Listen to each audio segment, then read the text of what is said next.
Assalamualaikum warahmatullahi wabarakatuh. Selamat pagi anak-anak hebat, anak-anak soleh dan solehah. Bagaimana kabar kalian hari ini? Tentunya semuanya dalam keadaan sehat ya, dan terus semangat belajarnya. Hari ini kita akan belajar tema 9 tentang kayanya negeriku. Subtema 2, pemanfaatan kekayaan alam di Indonesia. Muatan pembelajaran ilmu pengetahuan sosial. Materi yang akan kita pelajari hari ini yaitu persebaran sumber daya alam dan pemanfaatan sumber daya alam. Apakah anak-anak masih ingat apa itu sumber daya alam? Sumber daya alam adalah segala sesuatu yang ada di alam dan dapat digunakan untuk memenuhi kebutuhan manusia. Sumber daya alam terbagi menjadi dua, yaitu sumber daya alam yang dapat diperbarui dan sumber daya alam yang tidak dapat diperbarui. Sumber daya alam yang dapat diperbarui adalah sumber daya alam yang terus tersedia di alam dan beberapa di antaranya dapat dihasilkan kembali. Sumber daya alam ini tidak akan habis jika kita bisa mengelolanya dengan baik. Berikut adalah contoh sumber daya alam yang dapat diperbarui. Dari hasil pertanian, contohnya seperti padi, jagung, kedelai, kacang tanah, ketela pohon, dan kentang. Kemudian dari hasil perkebunan, contohnya seperti kopi, teh, kakao, karet, tebu, dan sawit. Kemudian dari hasil hutan, jati, mahoni, damar, rotan, pinus, dan bambu. Kemudian dari hasil peternakan, sapi, kerbau, kambing, ayam, itik, dan burung puyuh. Kemudian dari hasil perikanan, ikan bandeng, ikan lele, ikan nila, udang, gurami, dan mujair. Sumber daya alam yang tidak dapat diperbarui adalah sumber daya alam yang tidak bisa dihasilkan lagi setelah digunakan. Sumber daya alam ini memiliki jumlah yang terbatas. Oleh karena itu, kita harus menggunakannya dengan bijaksana. Berikut adalah contoh sumber daya alam yang tidak dapat diperbarui. Sumber daya alam non-logam, contohnya seperti minyak bumi, batu bara, dan gas alam. Kemudian sumber daya alam logam, contohnya seperti nikel, emas, perak, timah, pasir besi, mangan, bauksit, dan tembaga.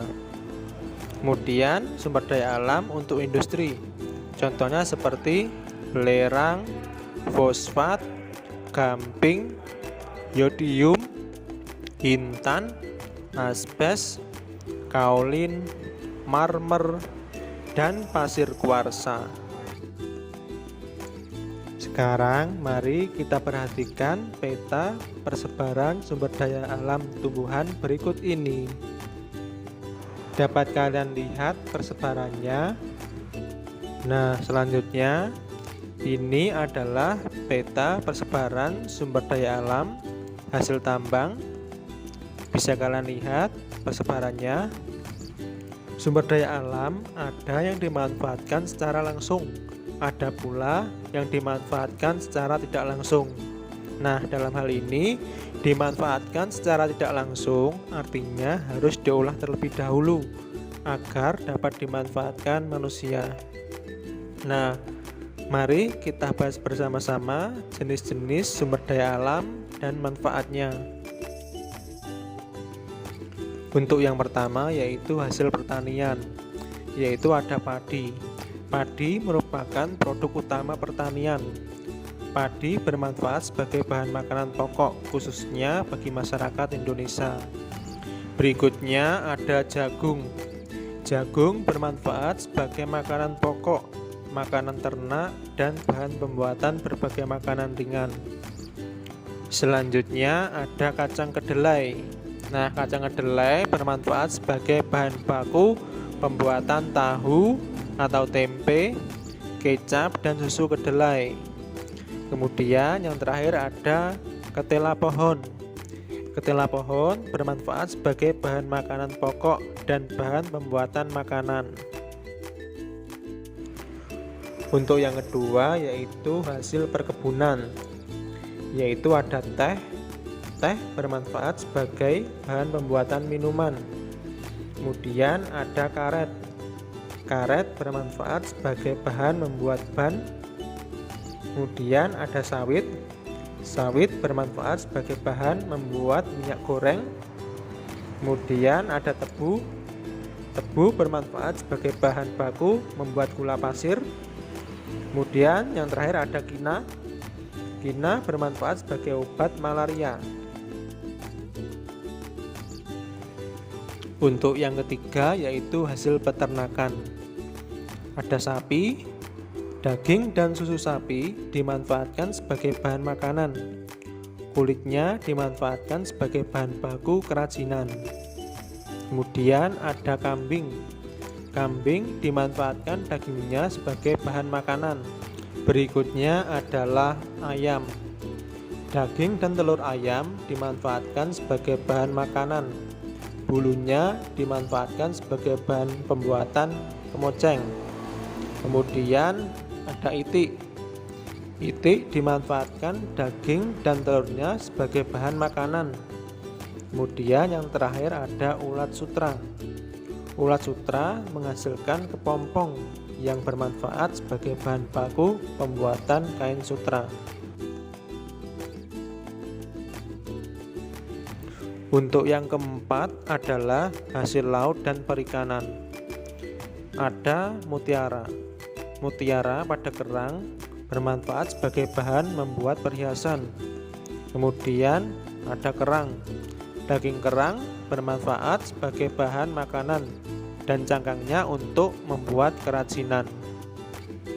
Selanjutnya ada ikan. Ikan bermanfaat sebagai bahan makanan dan termasuk sumber protein hewani. Yang terakhir yaitu rumput laut. Rumput laut bermanfaat sebagai bahan pembuatan obat, bahan makanan, dan kosmetik. Untuk yang kelima yaitu hasil tambang. Hasil tambang yaitu ada batu bara. Batu bara bermanfaat sebagai sumber energi pada pembangkit listrik dan pembakaran pada industri. Kemudian ada tembaga.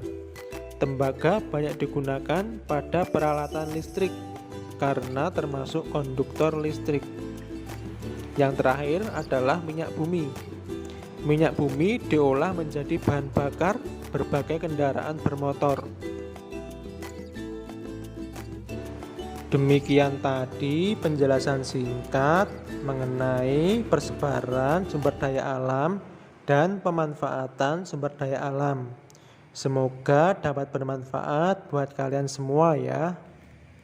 Sekian, wassalamualaikum warahmatullahi wabarakatuh.